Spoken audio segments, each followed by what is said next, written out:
बिस्मिल्लाहिर्रहमानिर्रहीम। अस्सलाम वालेकुम नादरीन, आप यूट्यूब चैनल देख रहे हैं, मैं इमरान खान हूं। नादरीन, अब आ जाएं गंडापुर साहब वाले मामले पे। देखिए, परवेज खटक ने, महमूद खान ने, उस्मान बुज़दार ने और बहुत सारे इमरान खान साहब के साथी हैं, दोस्त हैं, असद उमर हैं, अली जैदी हैं, इमरान इस्माइल थे, बहुत सारे और लोग हैं, ढेर लगा हुआ है। सब ने इमरान खान साहब से गद्दारी की, लेकिन किसी ने उनकी फैमिली पे हमला नहीं किया। यह हमला गंडापुर ने किया, और गंडापुर ने यह हमला उस वक्त किया जब गजा का और इसराइल का मामला पाकिस्तानी हुक्मरानों के सर पे चढ़ा हुआ है। तवज्जो हटाने के लिए ऐसा लगता है ये किया गया। भाई, इस वक्त गजा के ऊपर, इसराइल के ऊपर इनकी फैंटी लग रही है, उठा के एक नया टॉपिक छेड़ दिया। ट्रंप इनको चौक में खड़ा करके बार बार बेनकाब कर रहा है कि ये मेरे साथ खड़े हैं, मेरे बंदे हैं। उस वक्त गंडापुर ने रेस्क्यू कर लिया। इनके खुफिया राबते सामने आ रहे हैं, तस्वीरें आ रही हैं, उस पर गंडापुर बाद में अलीमा खान के ऊपर चढ़ाई कर दी। जब कश्मीरी सड़कों में बैठे हुए हैं, उनके काफिले चल रहे हैं, वो अपने मुतालबात बनवा रहे हैं, उस वक्त गंडापुर ने रुख मोड़ के तवज्जो इधर करवा दी। जब कॉमनवेल्थ की रिपोर्ट आई जिसमें साबित हो रहा है कि पाकिस्तान के अंदर एक जाली रजीम है जिसको धांधली के साथ लाकर बिठाया गया है, और इतनी लेट वो रिपोर्ट आई, इस पे बात करने के बजाय फिर अलीमा खान। ये फैमिली पे इतना बड़ा हमला इन्होंने कर दिया गंडापुर साहब को। कोई भी अक्लमंद आदमी हो तो आपको लगता है कि वो ये इल्जामात अपने मुंह से दोहराएगा? यानी गंडापुर साहब को अकल नहीं है। इन्होंने क्या किया कि वीडियो बना के वो तमाम इल्जामात जो इन्होंने इमरान खान साहब के सामने बैठ के अलीमा खानम पे लगाए, वो वीडियो बना के उनको रजिस्टर कर दिया कि हाँ मैंने लगाए। अब ये उससे भाग ही नहीं सकते, ये उससे भाग नहीं सकते। और मैं जितना अलीमा खानम को जानता हूं या इमरान खान को जानता हूं, इमरान खान इनको टके की सियासत नहीं करने देगा अपने बलबूते के ऊपर। इन्हें कोई सियासी पोजीशन नहीं देगा। ये बहनें उस वक्त भी निकली थी जब परवेज मुशर्रफ का दौरे हुकूमत था, और उस वक्त भी इनको मर्दाना पुलिस ने पकड़ पकड़ के गाड़ियों में डाल के गिरफ्तार किया था। इन्होंने तब भी अपने भाई के लिए आवाज उठाई थी। अपने भाई के हर जलसे में ये जाती रही इमरान खान की बहनें। अल्टीमेटली जब इनका भाई वजीर आजम बन गया तो इनका कोई किरदार नहीं था, उसके बाद जीरो, कोई किरदार नहीं। तो आइंदा भी यही होगा, और गंडापुर साहब परेशान होंगे कल को कि अब मैं अपने अल्फाज वापस कैसे लूं। गंडापुर साहब ने अपने पांव पे बहुत बड़ा कुल्हाड़ा मार दिया, और उनको आइडिया नहीं है। इमरान खान का और अलीमा खानम का ताल्लुक 7 दहाइयों का है। 70 साल से ज्यादा हो गए इन दोनों बहन भाइयों को इकट्ठे। क्या ये एक दूसरे को नहीं जानते होंगे? ये जुमा 8 दिन आ गए गंडापुर साहब, तो वो जाकर इमरान खान को कहेंगे अलीमा खानम के बारे में, और इमरान खान मान लेंगे। उन्होंने हंसते हंसते सारी कहानी अलीमा खान को सुना दी, और कुछ कहा भी नहीं, बल्कि अलीमा खान ने बाहर आके वो सारी कहानी पब्लिक को बता दी। अब मैंने इसके ऊपर भी एक सर्वे करवाया, बड़ा इंटरेस्टिंग है, ये भी देखें आप।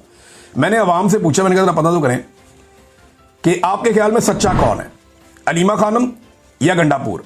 लो जी, 95% लोग कह रहे हैं कि अलीमा खानम सच्ची है, और 5% लोग कह रहे हैं कि गंडापुर सच्चा है।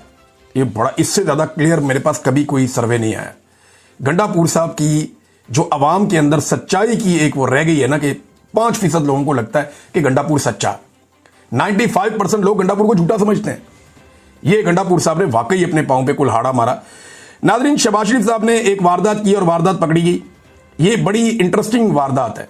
इन्होंने किया ये कि इमरान खान साहब का जो वो पड़ा हुआ था ना अक़वाम मुत्तहिदा के अपने यूट्यूब ऑफिशियल चैनल के ऊपर, वो सबसे ज्यादा इमरान खान साहब की तकरीर वहां पे देखी गई आज तक।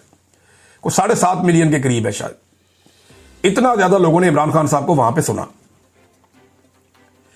अब शहबाज शरीफ साहब का ना 1.5 लाख पे जाके कोई 1.5 पौने 2 लाख के बीच में जाके रुक गया था, आगे बढ़ ही नहीं रहा था। अचानक जनाब सुबह पता चलता कि ये तो 13 लाख पे पहुंच गया। ये 13 लाख पे कैसे पहुंच गया? फिर लोगों ने रिसर्च करना शुरू किया। डिजिटल दौर है ना, बड़े बड़े टेक्निकल लोग बैठे हुए हैं। तो अब सोशल मीडिया पे ये क्लेम किया जा रहा है सबूतों के साथ कि जनाब ये इश्तिहार बना के किया इन्होंने। यानी इस शहबाज शरीफ की वीडियो का इश्तिहार बना के वीडियो में डाल डाल के चलवाते रहे, और वो व्यूज इनको आते रहे हैं। वो कोई 10 सेकंड का व्यू होगा, कोई 15 सेकंड का व्यू होगा, लोग स्किप कर देते हैं, आगे निकल जाते हैं। तो इस तरह की कहानी लोग सुना रहे हैं। मैं इसको टेक्निकली नहीं जानता ये क्या चीज है, लेकिन जो टेक्निकल लोग हैं वो बार बार सोशल मीडिया पे क्लेम कर रहे हैं। मैं कभी ये इश्तिहारबाजी में पढ़ा ही नहीं, मुझे पता ही नहीं इसका। मैं इस साइंस को भी नहीं समझता। मुझे सिर्फ ये काम अपना जर्नलिज्म करना आता है। ये वीडियो की अपलोडिंग भी कोई मुझे कहेगा तो मेरे से ये भी नहीं होती, वो भी अलग लोग हैं जो करते हैं। तो ये जो शहबाज शरीफ साहब के व्यूज हैं, इनके बारे में पोल खोल दिया पकड़ के सोशल मीडिया के ऊपर। जो टेक्निकल लोग हैं उन्होंने कि जनाब ये पैसा कौम का खर्च कर करके, पैसा इसके अंदर इंजेक्ट करके डाल के इन्होंने इसके व्यूज बढ़ाए ताकि इसहाक डार ये कह सके कि देखो शहबाज शरीफ को कितना ज्यादा सुना गया। ये है नाजरीन, एक के बाद एक इनकी वारदात पकड़ी जाती है। अब नाजरीन, इमरान खान साहब ने अडयाला से बयानात भी दिए हैं, वो बयानात मैं आपको अगले वीलॉग में बताऊंगा। लेकिन पेट्रोल और डीजल फिर महंगा हो गया और अब इनके पास कोई और हल नहीं है। मईशत की जितनी तबाही हो गई है ना नाजरीन, कोई जितनी मर्जी अच्छी हुकूमत हो, ये चीजें महंगी किए बगैर अब वो इस बहरान से निकल ही नहीं सकते। ये बहरान पैदा किया हुआ किसका है? मिलिट्री एस्टेब्लिशमेंट का और पीडीएम की सियासी जमातों का। इन्होंने अच्छे खासे चलते हुए मुल्क का बट्टा बिठा के बेड़ा गर्क कर दिया। अब इतना बेड़ा गर्क कर दिया है कि जिसकी मर्जी हुकूमत आ जाए, इसमें इनका कसूर नहीं है, इनको कीमतें बढ़ानी ही पड़ेंगी चीजों की। ये बहुत मुश्किल है कि कीमतें नीचे जाएं, ये बहुत मुश्किल है कि हालात लोगों के लिए आसान बने। महंगाई लोगों को अब झेलनी पड़ेगी क्योंकि लोगों ने इन हुक्मरानों को बर्दाश्त किया है। अगर पहले दिन इनके खिलाफ खड़े होकर इनको मार देते ना बाहर, इनको निकाल देते बाहर जमहूरी तरीके से, बाहर आके सड़कों पे, तो शायद इतनी तकलीफ बर्दाश्त ना करनी पड़ती। लेकिन अब करनी पड़ेगी क्योंकि जो मईशत को इन्होंने जहां पहुंचा दिया है ना, इसको ठीक होने में अब बड़ा। नाजरीन, क्या वाकई मौजूदा हुक्मरान जो है वो इसराइल को तस्लीम करने जा रहे हैं या अब्राहम अकॉर्ड जो है उसके ऊपर दस्तखत करने जा रहे हैं? तो इसके लिए एक सादी सी बात यह है कि साफ छुपते भी नहीं, सामने आते भी नहीं, कि या तो खुल के सामने आ जाएं और या छुपना बंद कर दें। कोई एक चीज़ तो करें ना, या तो ये कहें कि हम कर रहे हैं या कहें हम नहीं कर रहे। लेकिन डोनाल्ड ट्रंप की हमायत इन्होंने भरपूर तरीके से की है। हुकूमत कुछ और कह रही है और इनका आका डोनाल्ड ट्रंप कुछ और कह रहा है। मास्टर तो फिर डोनाल्ड ट्रंप है ना आजकल, जो सारों को कंट्रोल कर रहा है। मैंने देखा डोनाल्ड ट्रंप के सामने जैसे हमारे वजीर आजम ने और आर्मी चीफ ने हाथ बांधे हुए थे, मीठे मीठे मुंह बना रहे थे, तो वो डोनाल्ड ट्रंप से बहुत मोहब्बत के अलावा एक अकीदत भी है इनकी। और वैसे भी अमेरिका का जो भी सदर होगा, पाकिस्तान की मिलिट्री एस्टेब्लिशमेंट हो या पाकिस्तान की हुकूमत हो, वो हमेशा से अपने लिए बड़ा काबिल फ़ख्र समझते हैं कि उनकी संगत में रहें, उनकी गुड बुक्स में रहें। तो डोनाल्ड ट्रंप कुछ और कह रहा है, पाकिस्तान की गवर्नमेंट कुछ और कह रही है। अब इसहाक डार साहब आ गए इस्लाम का नाम बेचने के लिए। वो जनाब एक इस्लामी पॉइंट ऑफ व्यू से आ गए। उन्होंने कहा जनाब हम तो जो कर रहे हैं वो अल्लाह को राजी करने के लिए कर रहे हैं। और इसहाक डार साहब ने कहा जी कि उम्मीद है जल्द पाकिस्तान जो है वो फ़लस्तीन में अपनी फ़ौज भेजेगा।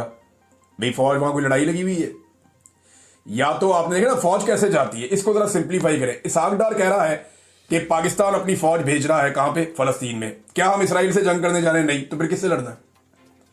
भाई फ़ौज का काम तो लड़ाई करना है ना। अब वहां पे जो मुसल्ला लोग हैं वो दो हैं, एक हमास और एक इसराइल। तो पाकिस्तानी फौज वहां पे जाके इसराइल से लड़ेगी या हमास से लड़ेगी? सवाल ये है। या कोई और काम करेगी? फौज को तो लड़ना ही आता है और तो कोई काम आता ही नहीं। अगले वीलॉग में आपको बताऊंगा। अब तक के लिए इतनी, अपना ख्याल रखिएगा, अपने चैनल का भी। अल्लाह हाफिज़।